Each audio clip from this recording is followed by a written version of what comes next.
Assalamualaikum warahmatullahi wabarakatuh.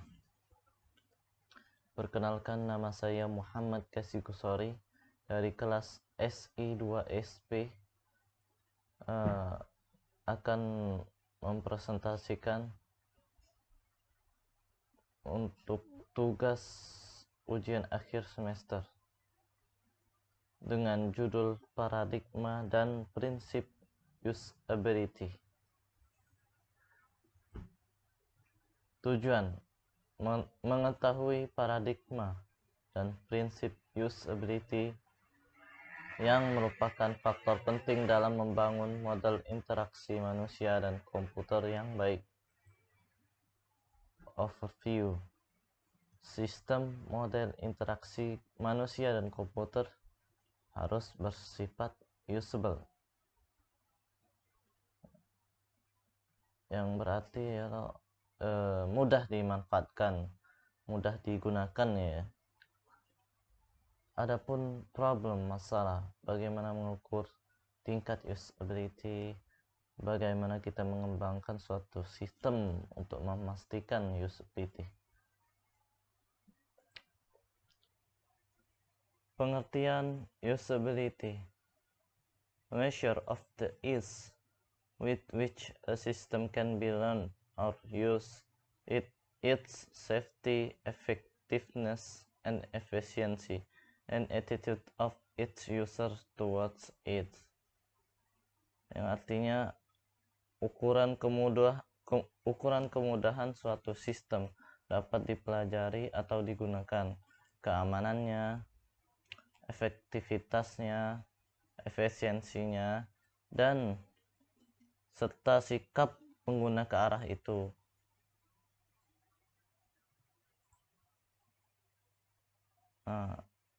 Berikut merupakan contoh paradigma usability.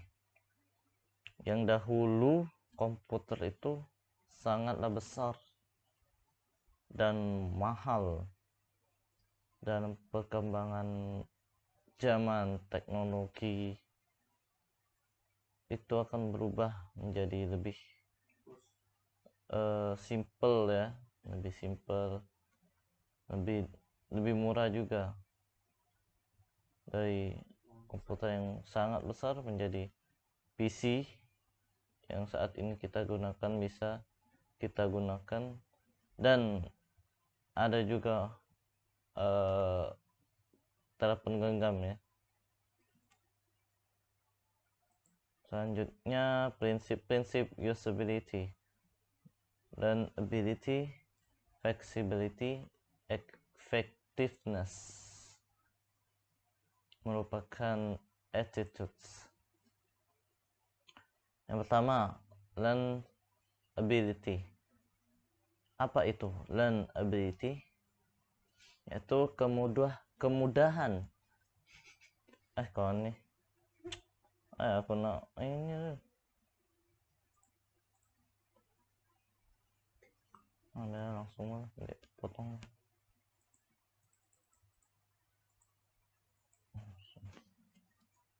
Prinsip usability.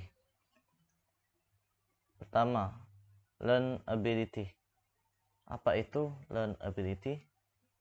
Yaitu kemudahan bagi pengguna untuk menggunakan sistem secara efektif dan mencapai kinerja yang paling optimal. Yang kedua, flexibility, yaitu variasi cara, model bagi pengguna dan sistem dalam mencapai suatu tujuan tertentu. Yang terakhir, yang ketiga, effectiveness atau robustness, yaitu kehandalan sebuah sistem dalam mencapai tujuan, khususnya dari sudut pandang pengguna. Ketika prinsip learnability tercapai, maka dapat mengurangi waktu dan biaya training, dan juga memungkinkan latihan yang lebih fleksibel ya, karena itu tadi apabila seseorang itu belum mengetahui, itu butuh bimbingan atau latihan training untuk seseorang agar dia paham apa yang kita inginkan gitu. Dan itu pun butuh waktu, apalagi dengan banyaknya orang-orang yang mengajarkan, itu akan juga memakan biaya yang besar juga.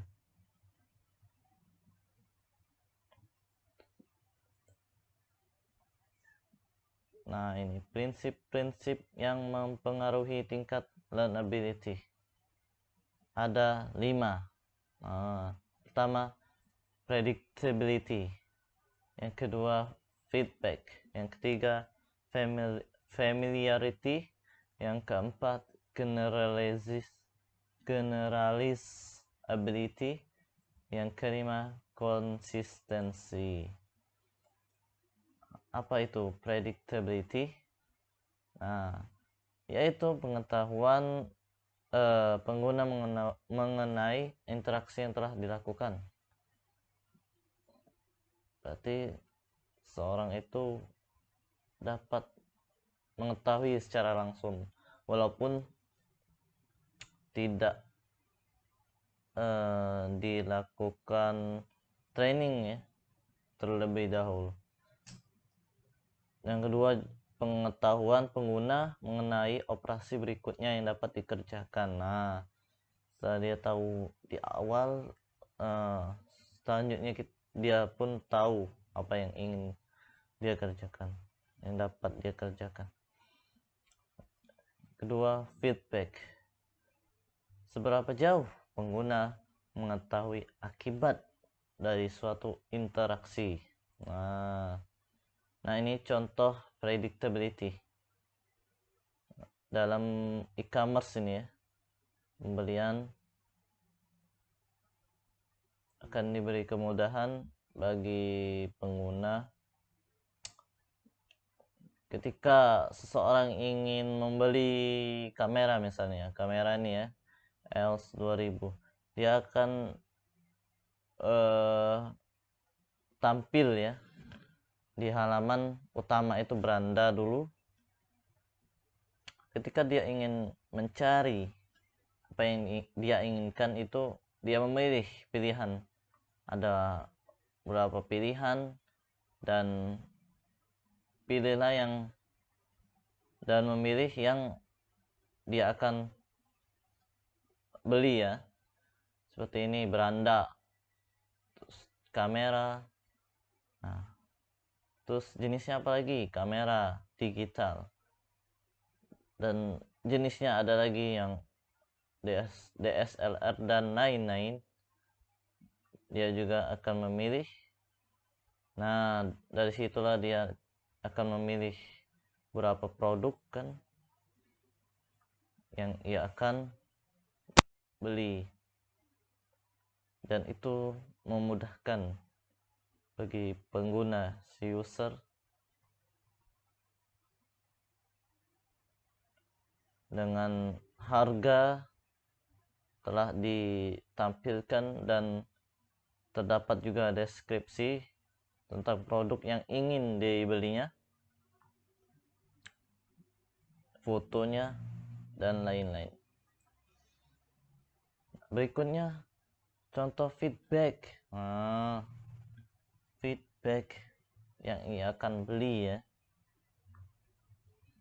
ia kan memang ingin membeli ya, jadi ada satu sistem juga yang dimudahkan, yang kita tahu selanjutnya kita harus lakukan gitu ya, yaitu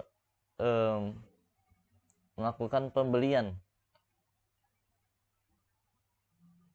Nah, jika kita sudah ingin membeli ya, kita klik beli dan muncullah suatu informasi lagi tentang harga pengiriman, harga produknya, warnanya, untuk pengirimannya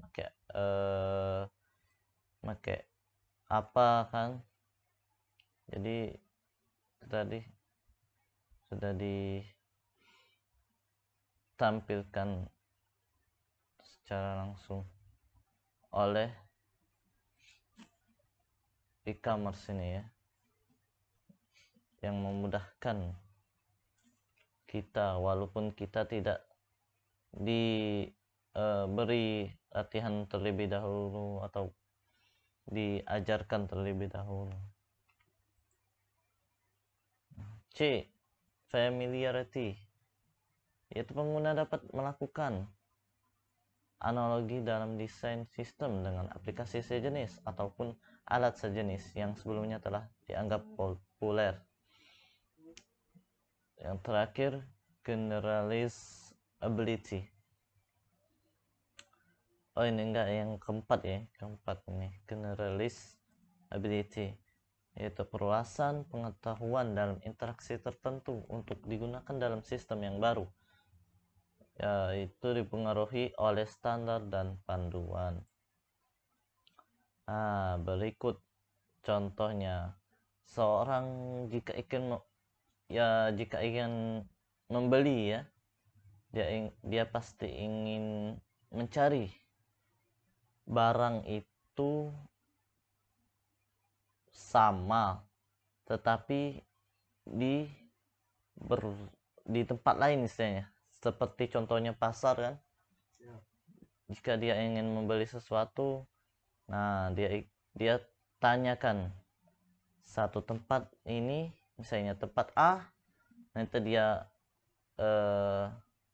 tempat lain lagi, tempat B, tempat C, dan lain-lainnya. Dia ingin mungkin survei harganya, atau mungkin berbagai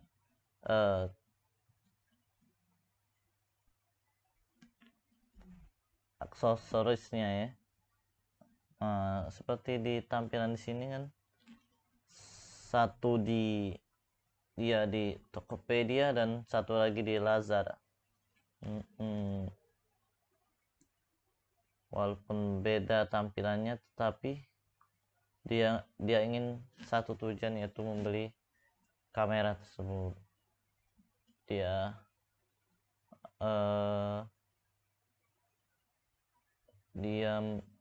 mencari referensi rasanya, informasi tentang harga ataupun deskripsi produk yang lebih jelas itu ya. Selanjutnya konsistensi, yaitu kekonsistenan dalam penggunaan berbagai istilah maupun ukuran. Selanjutnya flexibility. Nah, kita lanjut lagi ke flexibility yang kedua ya, flexibility. Jika prinsip ini dapat tercapai, so what? Memungkinkan untuk melakukan tugas dengan berbagai alternatif cara dan metode. Berikut prinsip-prinsip yang mempengaruhi flexibility. Yang pertama, dialog initiatif. Yang kedua, multi-threading. Yang ketiga, task migrability. Yang keempat, substitutivity. Yang kelima, customizability. Pertama, dialog initiatif, yaitu pengguna memiliki kebebasan dalam sebuah kontak dialog.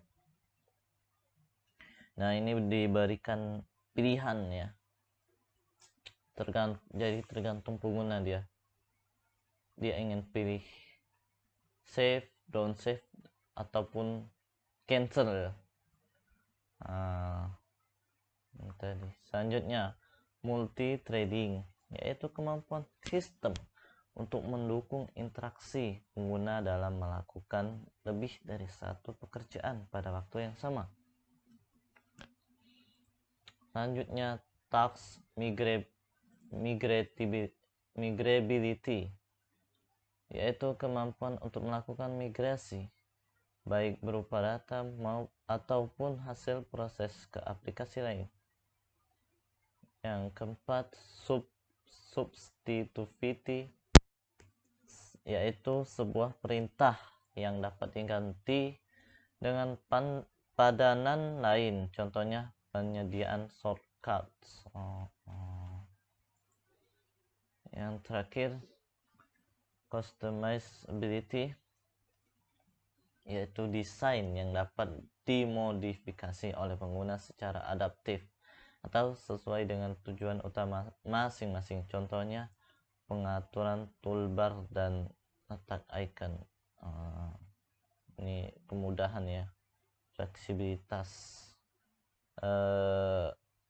tergantung kita yang pengguna ini ya.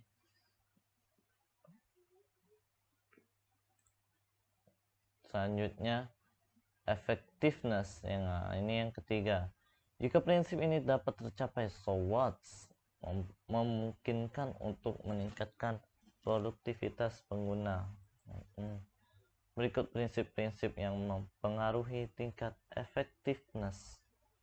Pertama, observability. Yang kedua, recoverability. Yang ketiga, responsiveness. Yang keempat, task conformance, yaitu observability, yaitu pengguna dapat melakukan observasi pendahuluan sebelum benar-benar melakukan proses yang sesungguhnya. Setelah itu, yang selanjutnya ya, recoverability, yaitu kemampuan koreksi dari sistem jika pengguna melakukan kesalahan. Nah, ini terdapat juga di Word ya, undo redo. Jika ada kesalahan, dia dapat mengoreksi, dia akan kembali lagi ke sebelumnya ya, kejadian sebelumnya yang akan koreksi. Selanjutnya, responsiveness, yaitu sistem mampu menerima tindakan user dengan stabil. Nah, jadi stabilan ya dalam menerima tindakan pengguna user tadi agar stabil dan konsisten. Yang terakhir, task conformance, yaitu kenyamanan pengguna dalam melakukan pekerjaan yang terdapat dalam sistem yang dianggap handal. Summary. Sistem akan bekerja dengan baik apabila dipergunakan secara maksimal oleh pengguna, sehingga semua kemampuan sistem dapat termanfaatkan secara maksimal. Referensinya bla bla bla bla. Ya, terima kasih atas kesempatannya. Saya mohon maaf apabila ada salah kata.